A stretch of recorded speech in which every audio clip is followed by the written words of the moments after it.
This is Justin with Green Residential. Today I'd like to talk to you about dishwashers.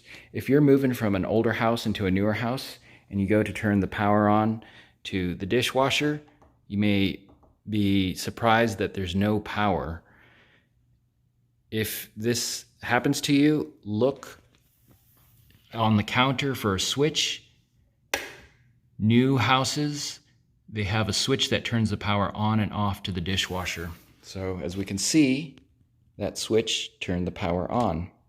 Now sometimes it's not at the countertop, sometimes it'll be under the kitchen sink if it's an island. But look around, if it's a newer home, look under the kitchen sink, and on the counter somewhere there should be that switch that will turn the power on to the dishwasher. I hope this helps. Have a great day and bye for now.